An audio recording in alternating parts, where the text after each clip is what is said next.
Hello my friends and welcome to Instant Electronic channel. This is Uncle Misha, and look at this, what I found in some pile of old stuff. This seems like a radon detector, some kind of ancient one, and apparently it has even power supply, which I do not, using power supply which I do not have.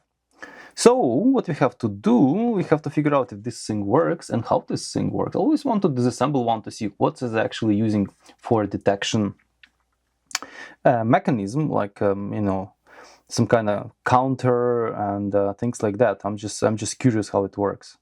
All right, so what you're gonna do, you're gonna try to first probably take it apart in order to understand at least the polarity of this and to see what's inside, and then we go from there. So let's take it apart.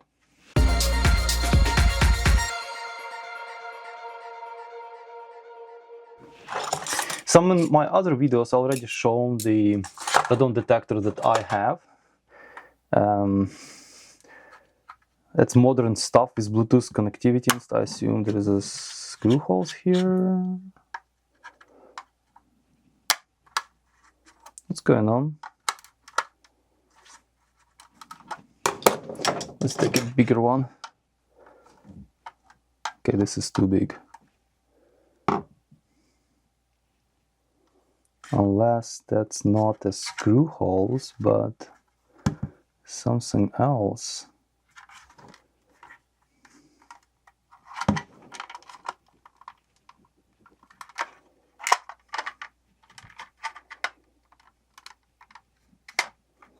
Maybe those are, look like latches of some sort. Yeah. It just, yeah, it looks like the hole is rectangular. So flat heads. Okay, how about here?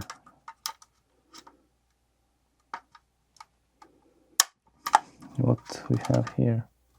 Nothing, just two holes at all, like just two holes. Is there anything else? There is more hole here.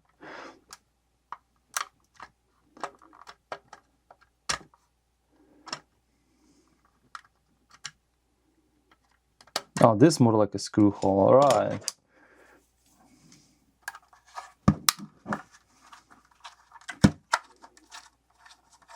Tiny screw hole.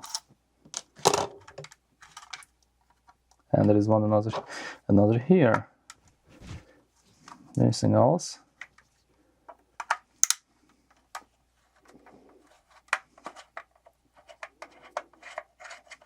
Okay.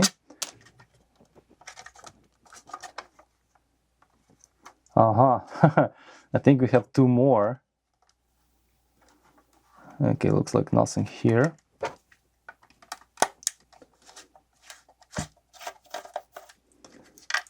All right. I prefer actually to have these latches, the screws, than some kind of latches, because you would have to like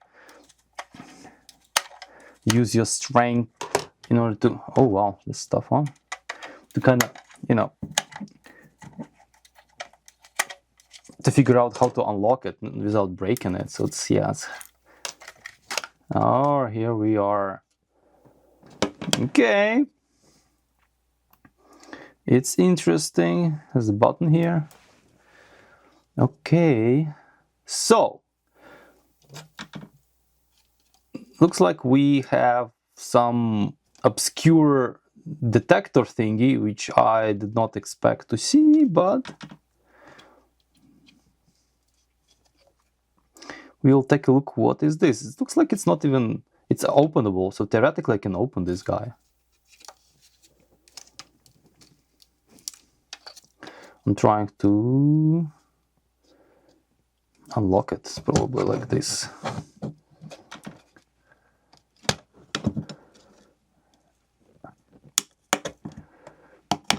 Oh, here we are.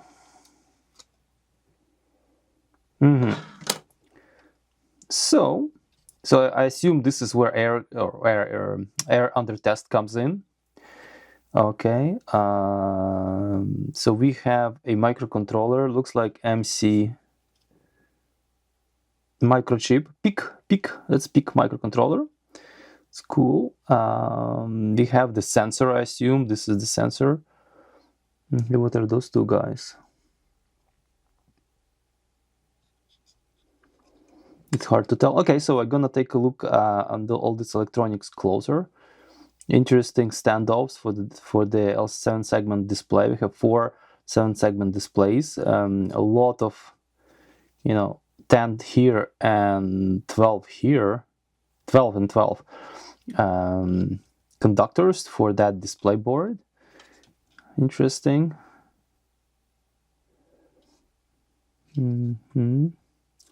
A MOSFET right here, and really hard to tell, is this AC or DC? Oh, it's from 2012. It's not that old. And this kind of thing looks like it's just a unit on its own. Not sure how many connectors are connected to it, but looks like at least 1, 2, 3, 4, 4, 5 through-hole contact zones. Yeah, and there is also beeper and resonator, probably for the clocking the multi-controller. So let me look closer in the elemental things and figure out. I would like to figure out what is this. What kind of sensor is this? Because this is very interesting. Never seen this before. So 2010, I assume 1210. I assume this is like year and month, and this is like 81308 or either serial number or something. There is nothing else going on this device. This doesn't say, kind of model or anything like that, unless it's underneath or something. We're not going to take it apart, at least not now.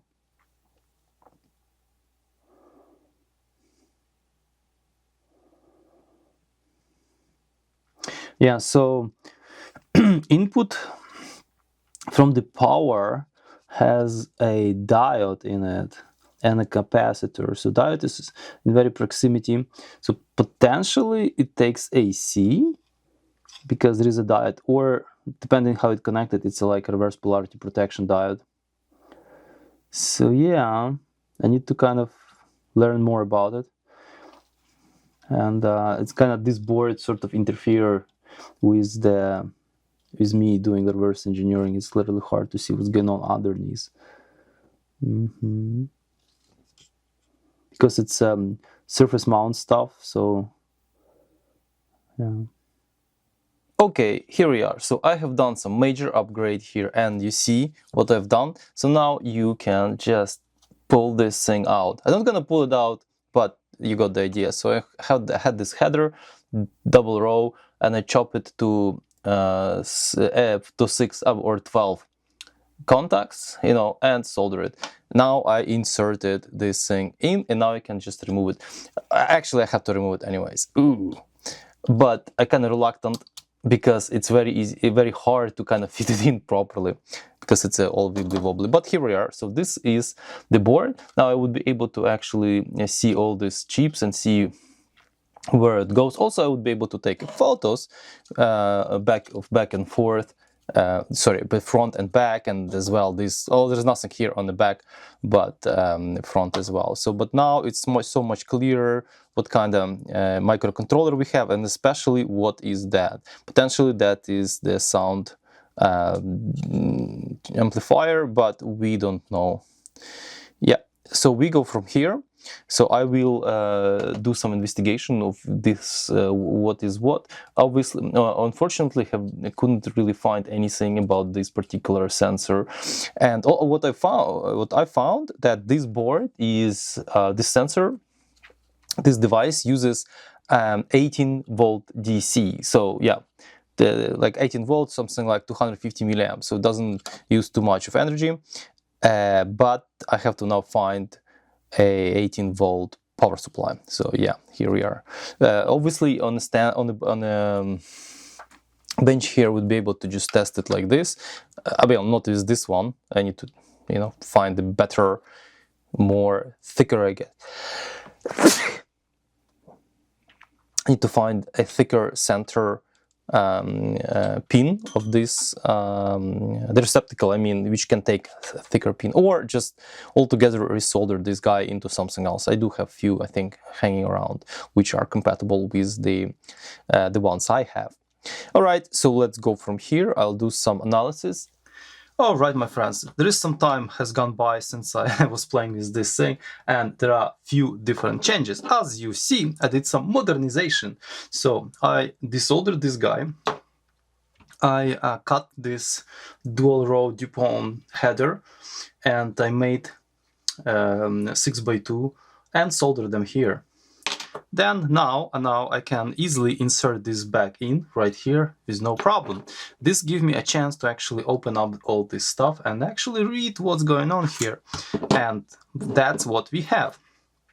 So first of all, let me zoom in. So first of all, we have our PIC microcontroller. This is PIC 16F876A, 8-bit MCU.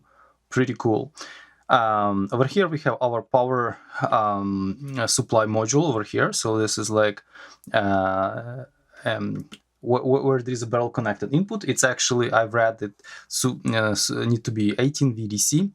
All right, but we will go further. So U6, our 12-volt voltage regulator.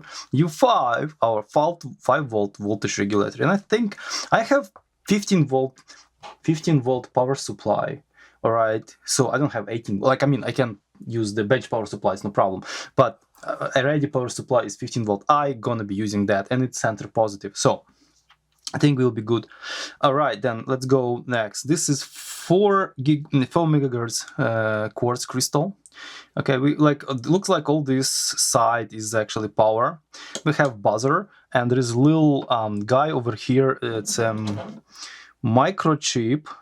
And this guy is actually 4 kilobit EEPROM, so U3 right here.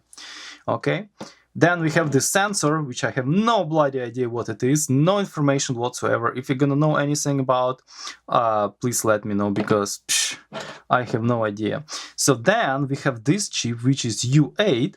It's a regulating pulse width modulator, and apparently, because this guy, the only what I can gather, this guy is actually uses high voltage ionization chamber inside, which would detect alpha particles, and all this inductor, transistor, diode here, and this big capacitor, okay, over here, it's all part of this high voltage boost circuit. So I believe this side over here of circuitry is actually works in order to produce high voltage. What high voltage? Have no idea. This is pretty much all we have. This is one-sided load. Yeah, if you guys have any idea what kind of sensor this possibly can be, please tell me, because I could not find. I was searching like rectangular radon detectors. Like, these numbers means really nothing. I believe this 1210 is a date code. That's all I can get. Yeah, that's pretty much it. Oh yeah, sorry. So we have 4-digit 7-segment indicator right here. We have some few transistors, and probably some really hard to tell what are they. Not sure they are voltage regulation. Maybe they are switching and driving transistors. Yeah, maybe driving those diodes, LEDs. All right, so yeah, let's put this together and try to power this up. Putting this together is a bit of a pain in the ass, because these leads are really long, and they are actually, after you've done it a few times, I think it's just not that bad. Yeah, I have to make sure, just like line up those pins. So I have this power supply, which is actually part of the newer NL660 lights, which are actually lighting this scene. And it is center positive right here, and it is barrel connector is pretty fat here, and it actually fits quite well. So let's see what's gonna happen. All right, it's doing something. Whoa. Okay, well, we have 60, whatever it's 60 means. It's actually has to be like a I guess shield, that will be easier to see, right? Yeah, because if it's like that, it's barely, you can barely see it. All right, 60. Oh, 6.0. Oh, it's pretty high actually. PCI per liter, concentration level, PCI per liter. So 6.0, it's a lot. Okay, I think this thing has to stay and collect some data because I think this is some crazy number. 6.6, it's a lot. So I decided to kind of put this together. I know L as L is actually lighting up and 6.0. So yeah, clearly I need a user manual for this guy because I have no idea what that means. But if it's I'm pressing the menu button, just jumping around. I don't know what that really means. Meh. Yeah, I need to, but definitely I think this guy need to kind of collect some data. Maybe this is from the past. So you need to collect some data and stay for like, I think an hour usually this guy. So let it go and we'll come back and see what's going to be here. Because let me pull up in the same basement what my other Radon detector says. Okay, so this is what I have. This locally I have 2.1 picocurie per liter, so this is considered to be good. So technically I would like to see this number. Ideally, I would like to see this number right here. So I will let it go and see how it goes. All right, it was 48 hours since I plugged this in the basement to see the data. Looks like it actually slowly drifting down. So maybe it actually will show the real data, because this thing from time to time also beeps.